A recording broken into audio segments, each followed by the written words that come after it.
नमस्कार, मी उर्मिला कवडे किचनमध्ये तुमचं सर्वांचं मनापासून स्वागत आहे. तर आज आपण उपवासासाठी बटाट्याची चटणी बघणार आहोत. तर कशी बनवायची आहे ते बघणार आहोत आपण. कारण उपवासाला फराळाचं साबुदाणा वगैरे खाऊन खाऊन कंटाळा येतो, त्याच्यामुळे तुम्ही काहीतरी नवीन पण खाऊ शकता बनवून.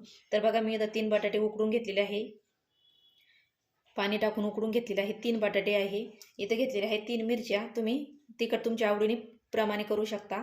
तर आपण पहिले हे बटाटे कट करून घेऊया, छोटे छोटे कटमध्ये, किंवा तुम्ही याचवाले एकदम असं बारीक पण करू शकता मॅशरने. तर बघा, आपल्याला असे कट करून घ्यायचे आहे या पद्धतीने. उकडून घेतले का आपल्याला काय 4-5 मिनिटात आपल्याला चटणी तयार होऊन जाते बटाट्याची उपवासाची खाण्यासाठी. तर तुम्ही नक्की बनवून बघा, खूप सुंदर लागते. तर बघा, मी बटाटे कट करून घेतलेले आहे. तर आता हे मिरचीचा ठेचा करून घेऊया आपण, म्हणजे बारीक करून घेऊया. नाही तर तुम्ही तुकडे पण करू शकता याचेवाले. तर मी बारीक करून घेणार आहे. तर बघा, मी ठेचा बारीक करून घेतलेला आहे मिरचीचा. तर चला आता आपण बनवायला सुरुवात करूया. तर बघा, मी इथं कढई गरम करायला ठेवलेली आहे आणि त्याच्यामध्ये तूप टाकून घेतलेलं आहे मी, गावरान तूप. तुम्ही शेंगदाण्याचं तेल पण वापरू शकता. तर बघा, मी इथं तूप टाकून घेतलेलं आहे.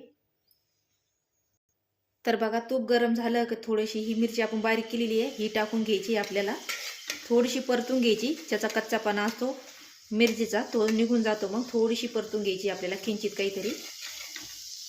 तर बघा, परतून झाली की आपल्याला ही बटाटा टाकून घ्यायचं याच्यामध्ये. याच्यामध्ये आता आपण चवीपुरतं मीठ टाकून घेऊया.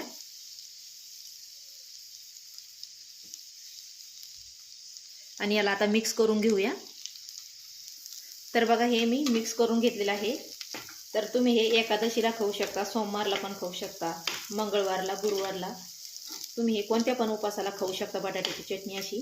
तर बघा, आता हे मिक्स करून झालेलं आहे. तर याच्यामध्ये आपल्याला आता शेंगदाण्याचा कूट टाकून घ्यायचा आहे. तर मी हे शेंगदाणे भाजून घेतले होते आणि याचावाला कूट करून घेतलेला आहे. तर तुम्हाला नसेल आवडत तर तुम्ही नाही टाकला तरी पण चालेल. आणि तुम्ही कोथिंबीर किंवा जिरे खाता असाल तर तुम्ही ते पण टाकू शकता. तर बघा, असं आता हे मिक्स करून घ्यायचं आहे आणि 1 मिनिट असंच परतून देऊया आपण चांगलं, म्हणजे शेंगदाणे पण मस्त असे याला चिटकतील आणि कुरकुरीत पण लागतील. तर आता हे चांगलं 1 मिनिट परतून देऊया आणि मग गॅस बंद करूया. तर बघा, हे छानपैकी 1-2 मिनिटं परतून झालेलं आहे. तर चला आता आपण हे काढून घेऊया, गॅस बंद करूया पहिले. तर बघा, मी बटाट्याची चटणी काढून घेतलेली आहे आणि याच्यावरती लिंबू पिळून खूप सुंदर असं लागती. तर बघा, आज आपली उपवासाची चटणी तयार झालेली आहे बटाट्याची. तर तुम्हाला कशी वाटली नक्की सांगा आणि लाईक, शेअर, सबस्क्राईब करा. भेटूया पुढच्या व्हिडिओमध्ये. तोपर्यंत धन्यवाद.